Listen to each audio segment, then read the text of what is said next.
Have you ever said when every part of you screamed no? Have you ever sacrificed your truth just to be liked, accepted, or seen as good? In this video, we'll uncover the hidden cost of constantly pleasing others and why it's not kindness, but slow self-destruction. Watch till the end to discover how reclaiming your true self is the first step to real freedom. From the earliest moments of life, a child instinctively begins to adapt to its environment, not merely for survival but for love, validation, and belonging. In the eyes of the child, the reactions of the caregiver become sacred signals, teaching what parts of the self are acceptable and what parts must be hidden. A child who is praised for being quiet, but scolded for being too energetic learns to tame their fire. A child who is rewarded for obedience and punished for asserting themselves begins to suffocate their autonomy. Slowly, unconsciously, a mask begins to form. This mask is not constructed in rebellion, but in the spirit of harmony. It is a desperate attempt to stay safe, to be good, to be accepted. The psychological cost, however, is profound. What begins as a strategy becomes an identity. What was once an adaptation becomes a lie we tell not just to others, but to ourselves. The person who compulsively pleases others is rarely doing so out of choice. They are acting out a script that was written long before they had the tools to question it. This false self is often mistaken for kindness, politeness, generosity, or emotional intelligence. But beneath these socially celebrated traits, there is often a deep sense of inner poverty, a feeling of being disconnected from one's instincts, preferences, boundaries, and voice.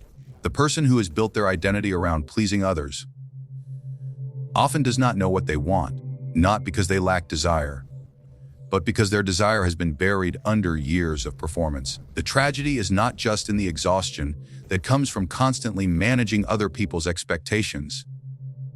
The real damage lies in the internal disorientation, the inability to distinguish between one's true self and the role they have been playing. This creates a psychic split between who we are and who we present to the world. And the wider this gap becomes, the more lost, hollow, and unanchored we feel.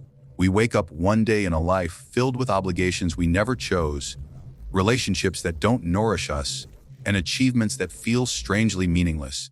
The applause is there, but the soul is not. The false self is not evil. It is merely outdated. It served a purpose at a time when the authentic self was too vulnerable to risk rejection. But as we grow, the mask begins to suffocate. It prevents us from forming real relationships because no one ever sees the real us. It blocks us from taking necessary risks because it demands we remain agreeable, non-threatening, likable. The mask whispers lies such as, if they knew the real you, they'd leave. It keeps us small, compliant, and hidden, not out of fear of danger, but fear of abandonment.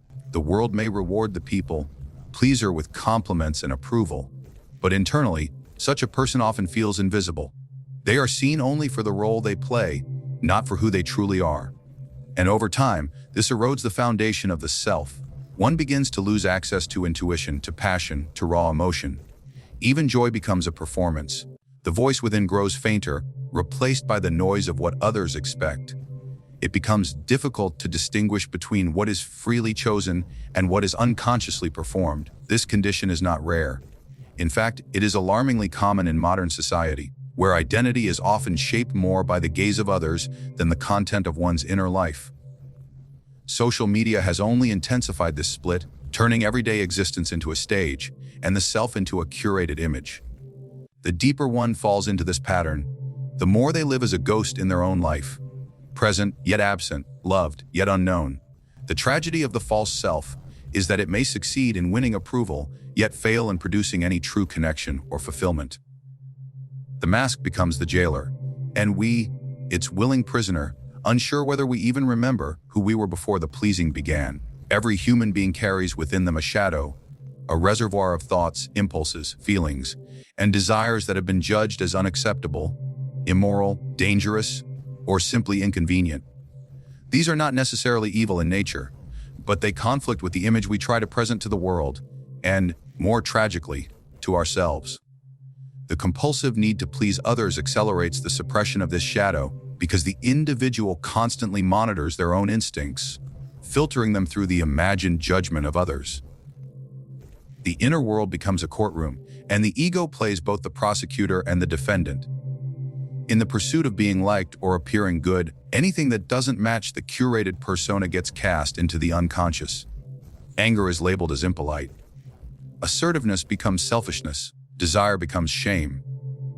Disagreement becomes danger. And so, we push these elements out of conscious awareness, thinking we've destroyed them. But what is buried is not gone. It is simply exiled, and exiled energy does not disappear. It waits. The more rigorously we deny parts of ourselves, the more power we give them. They gather in silence, building tension in the depths of the psyche. Eventually, they burst forth, not as manageable emotions, but as uncontrollable behaviors, compulsions, or projections. The person who never permits themselves to feel anger, for instance, may explode unexpectedly at minor triggers or find themselves constantly surrounded by angry people, unable to see that these are reflections of their own denied fire. The person who believes it is wrong to be selfish might constantly attract users and manipulators, unconsciously inviting the very traits they disown. The shadow is not a monster, but it becomes monstrous when it is ignored. It contains not only darkness but vitality, instinct, and energy. When someone devotes their life to pleasing others, they often sever themselves from the shadow entirely. They become predictable, mild, harmless, yet simultaneously lifeless, drained, and full of quiet resentment. The cost of banishing the shadow is not just exhaustion, disconnection from the very forces that give us passion, direction, and depth. We are not whole when we live only in the light. Wholeness requires the integration of both light and shadow, the noble and the shameful, the angelic and the beastly, the loving and the rageful. The people pleaser often operates only from the surface self, a thin, brittle version of the psyche that exists for the gaze of others. Meanwhile, beneath this fragile mask, the shadow grows louder in the form of envy, bitterness, passive aggression, or depression. It leaks out not in clear acts of rebellion, but in sabotage of relationships, careers, health, and joy. What we refuse to own in ourselves, we often assign to others. This is the nature of projection. We see in others what we cannot tolerate in ourselves. The person who denies their need for control accuses others of manipulation. The one who represses sexual desire becomes obsessed with condemning perceived promiscuity. The person who hides their selfishness sees everyone else as self-centered. This is not clarity, it is blindness. Psychic, tricked to preserve the illusion of being good, while secretly battling the traits they fear they possess. To suppress the shadow is to live at war with oneself. It is to pretend that the storm inside is not real, while the thunder shakes the soul. Pleasing others becomes a ritual to silence that storm. But the more you silence it, the more it screams. This is why many chronic people pleasers feel anxious, numb, or haunted. They are not merely exhausted by the world. They are exhausted by the effort it takes to constantly reject parts of themselves. Ironically, the traits that the pleaser represses, such as anger, ambition, or defiance, are often exactly what they need to become whole, not to act them out destructively, but to acknowledge and integrate them. Anger can protect boundaries. Ambition can direct purpose. Defiance can guard integrity. The shadow, once befriended, becomes a source of power. But as long as it is denied, it will manipulate from behind the curtain, distorting every relationship, sabotaging authenticity, and ensuring that no amount of external approval can ever fill the internal void where the real self was meant to live. The persona is a social mask we all wear, a necessary construct that allows us to interact with the world. It is shaped by culture, family expectations, professional roles, and unspoken societal codes. At its core, the persona is not evil or deceptive. It serves a purpose, just as clothing shields the body from the elements. But problems arise when the mask is mistaken for the face, when the carefully curated image becomes the identity itself. This confusion is especially dangerous for those who spend their lives pleasing others. They become so deeply entangled in their persona that they lose any connection to who they really are underneath. When a person lives for approval, their sense of self becomes entirely contingent upon the gaze of others. They are no longer living as an autonomous being, but as a reactive surface, reflecting whatever emotion, expectation, or desire is projected onto them. Like a mirror, they have no internal content, only a capacity to reflect. But unlike a real mirror, which knows its boundaries, The person trapped in their persona loses all distinction between self and other. They forget their own feelings, preferences, values, and inner truths. They confuse adaptability with identity and harmony with authenticity. This erosion of self begins quietly. At first, it feels like kindness. The pleaser says yes to a request they should have declined. They downplay their needs so someone else can be comfortable. They smile when they want to cry. They agree when they feel resistance. These small betrayals are praised by society, so thoughtful, so easygoing, so accommodating, the world says. But beneath each of these compliments lies a subtle erasure. The person becomes less of who they are and more of who others want them to be. They begin to rely on others, not only for validation, but for definition. Over time, the inner world atrophies. Thoughts feel foreign. Desires are muted. Even emotions become suspect. If everyone around them is happy, the pleaser assumes they must be happy too. But joy that is borrowed never nourishes. The more they perform for approval, the more empty they feel inside. This hollowness becomes unbearable, but they do not know where it comes from, because they have long since stopped asking what they want, what they believe, love. They do not know how to want anything that hasn't already been approved by others. In the absence of a strong core identity, the persona grows rigid. It becomes a uniform rather than a costume. And like a soldier who has forgotten he is not the armor he wears, the person becomes enslaved by their role.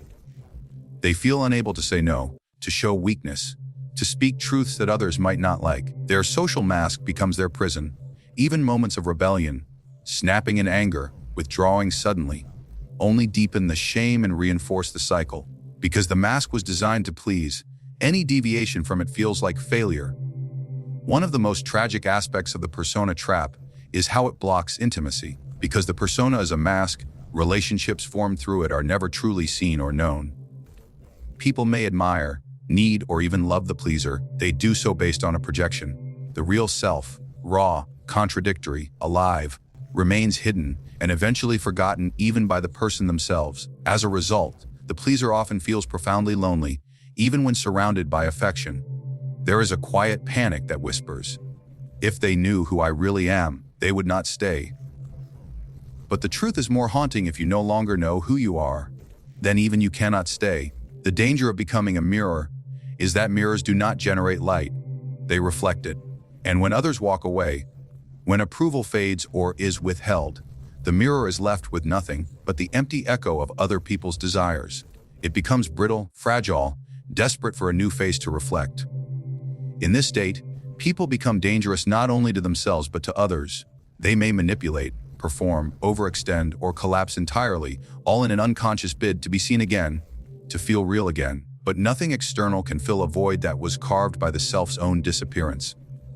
The persona, once a useful tool, becomes a devouring mask, and behind that mask the soul waits, not in anger, but in silence, for the one who dares to return. When a person commits themselves to the path of pleasing others, they begin a slow migration away from the center of their own being. At first, it seems like compassion, flexibility, even love. There is a warm feeling in being liked, a reassuring quiet in being accepted. But beneath that surface calm, something is lost, a sense of inner rootedness, of psychic integrity. Every time a person bends too far to meet another's expectation, something small in the soul fractures. And over time, what was once authentic becomes hollow. There is a fundamental difference between adapting to social situations and reshaping one's identity to fit them. The former is healthy, even necessary for coexistence. The latter is a betrayal. It involves silencing the inner voice in favor of external noise. It requires the person to contort their natural impulses to match someone else's idea of who they should be. When this is done repeatedly, the individual loses touch with what they genuinely want, need, or believe.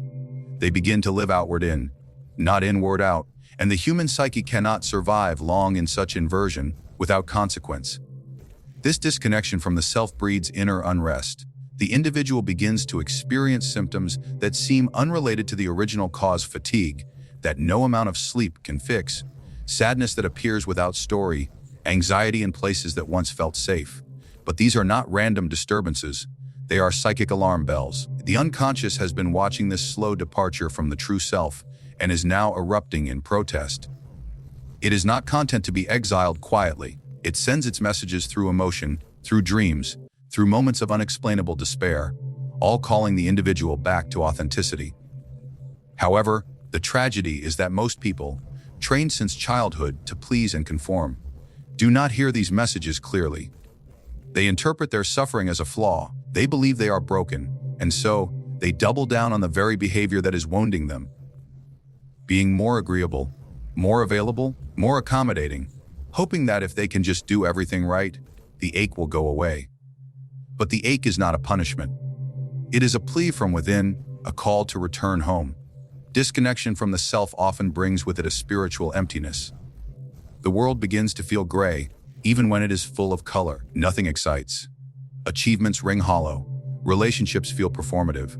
The person may look successful on the outside, yet inside they feel like an imposter in their own life.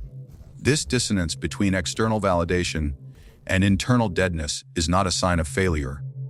It is a sign that the soul has been left out of the equation, and the soul does not vanish when ignored. It retreats into shadow, waiting for the courage of confrontation.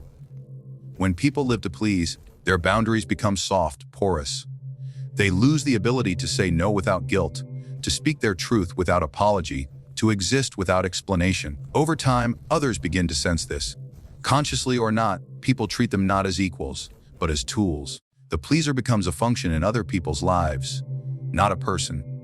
They are praised for their selflessness, but in truth, they are being consumed.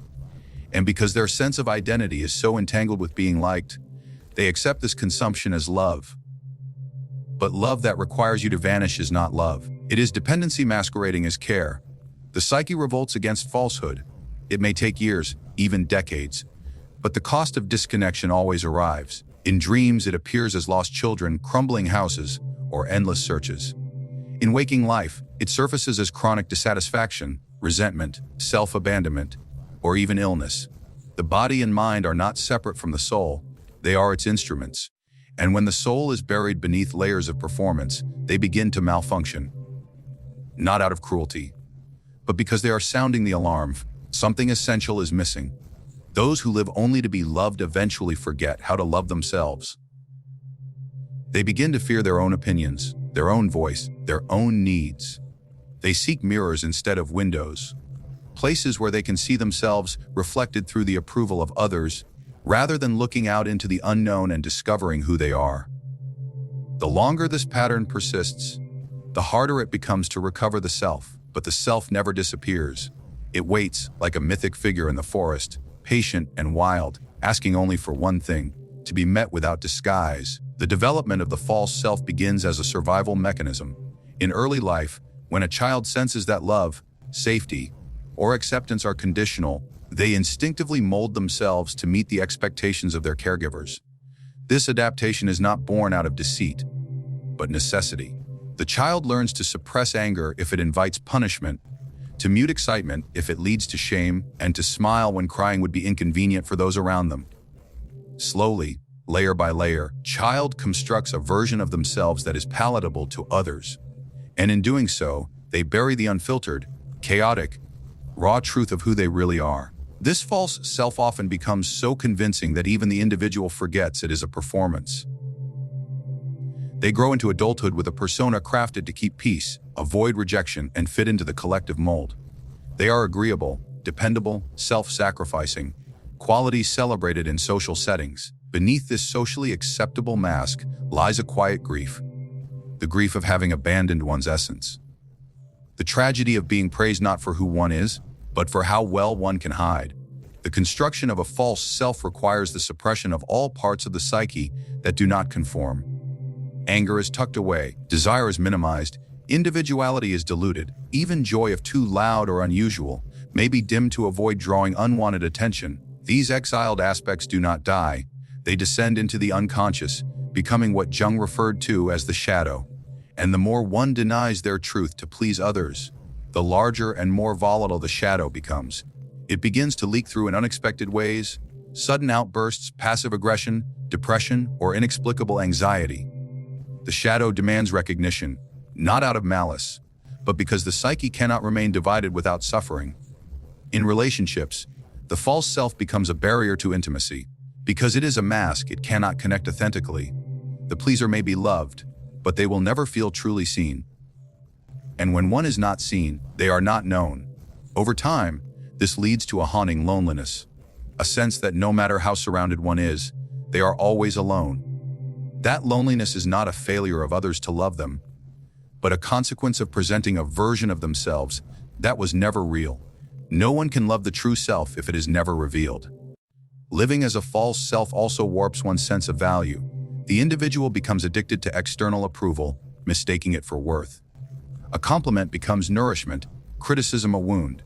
Every decision is filtered through the imagined judgment of others. The inner compass is replaced by a social radar, constantly scanning for signals of disapproval. Life becomes a performance, not a presence. And in such a performance, there is no room for authenticity, spontaneity, or true joy. Only the exhausting effort to maintain the image. The cost of this charade accumulates slowly, like water wearing down stone. Eventually, a crisis often emerges, not necessarily dramatic, but existential. A moment where the individual can no longer pretend. Sometimes it comes after a betrayal, a loss, or a moment of unexpected solitude. The mask slips, and what lies beneath is unfamiliar. The person realizes they do not know who they are, what they want, or what they believe. The illusion has been lived in for so long that the original face is blurred. This is the painful, yet necessary moment of reckoning. In that reckoning, the person is invited, not forced, but invited, to begin a return to the authentic self they abandoned in their earliest attempts to belong. This journey is not one of invention, but of rediscovery. It requires the courage to say no when yes feels dishonest. It demands the strength to disappoint others in order to remain loyal to oneself. It asks for the patience to sit with discomfort rather than escape into performance. And above all, it calls for a radical honesty, a willingness to stand exposed, imperfect, and true. The false self, once seen for what it is, becomes intolerable. Smiles feel plastic, its agreements feel like betrayal, its pleasing words echo as lies. And in this realization lies both the terror and liberation of transformation, because only when the mask is removed can one begin to experience the world not as a stage, but as life. Not as an actor, but as a soul. To begin healing from the pattern of chronic people pleasing, one must first confront a profound illusion, the belief that their identity is defined through the reflections of others. This illusion is not born from malice or foolishness, but from the natural process of psychological projection. The individual unconsciously projects their authority, value, and self-worth onto those around them. Others become mirrors, and these mirrors dictate how the individual sees themselves. A nod of approval affirms their existence, a frown denies it. They become like shadows dancing for light, forgetting that the source of radiance lies within. This dynamic can only be disrupted through conscious withdrawal of projection. The pleaser must take back what they have unknowingly given away: their autonomy, their emotional sovereignty, their inner compass. It begins in silence and solitude, in the terrifying yet redemptive act of looking inward rather than outward for validation. This is the symbolic descent into the underworld, a journey away from the applause of the world into the quiet chambers of the soul. The descent is not a fall, but a return. A return to the forgotten self, the one who was silenced, sacrificed, and smothered in exchange for belonging. The self, unlike the mask, does not seek to be liked. It seeks to be whole. It is not driven by the need to avoid conflict or ensure harmony at all costs. It holds within it the totality of the person: their anger, desires, fears, wisdom, and vitality. It does not fragment, it integrates. The work of healing, then, is not to kill the pleaser, but to integrate them, to thank them for their protection and to release them from duty. They were the loyal servant of survival, but survival is no longer enough. Soul demands life. This process is neither quick nor linear.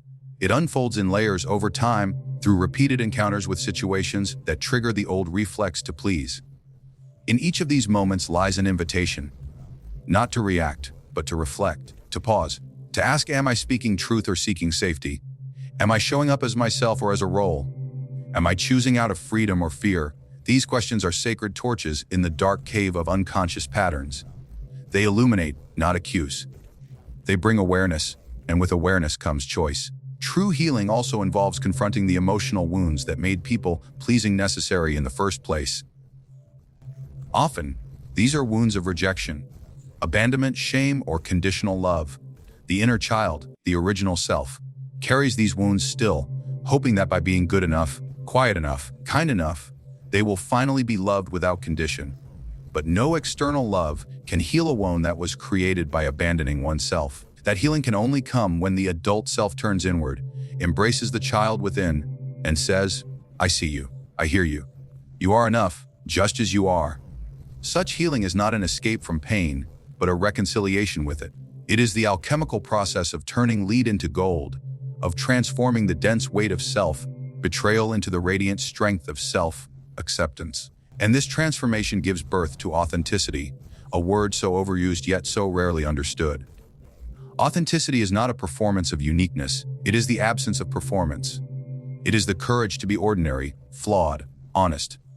It is the refusal to edit oneself to suit the tastes of others. It is the quiet rebellion of simply being. As this authenticity emerges, relationships shift, some deepen, some dissolve, but all become clearer. For when the false self falls away, only those who can meet the real self remain. And though this may result in fewer connections, those that endure are rooted in truth. They are not contracts of convenience, but bonds of the soul. The pleaser no longer needs to be needed. They no longer strive to earn love, for they have discovered the one love that cannot be taken away. The love of the self for itself. This is the return to inner sovereignty, the reclamation of one's throne from the hands of others. No longer ruled by fear, the individual becomes the author of their life, the artist of their destiny. They no longer contort themselves to fit into stories written by others. They write their own myth. They live it, they embody it. They become not a reflection, but a light. And this light does not beg to be seen. It simply shines. To free oneself from the slow erosion caused by people, pleasing is not an act of defiance. It is an act of remembrance. It is the moment when you stop offering your soul in exchange for approval and begin reclaiming what was always yours, the right to exist fully, unapologetically, and in alignment with your inner truth. When you stop editing yourself to fit the expectations of others, something remarkable happens. You begin to hear your own voice again. Not the echo of external demands, but the quiet, insistent call of the self that never stopped whispering beneath the noise. This journey inward is not selfish. It is sacred. For only when you live in harmony with your authentic nature can you truly offer anything meaningful to the world. A life built on pleasing others is a life lived on borrowed breath. But a life rooted in inner truth breathes with its own lungs, speaks with its own voice, and walks with its own feet. And that is the life that heals not only you, but invites others to do the same. Let the masks fall. Let the false selves fade. Return to your essence. And there, in that honest and unshakable place, you will no longer need to please others to feel worthy. You will know that you are whole, not because others say you are, but because you finally remember it for yourself.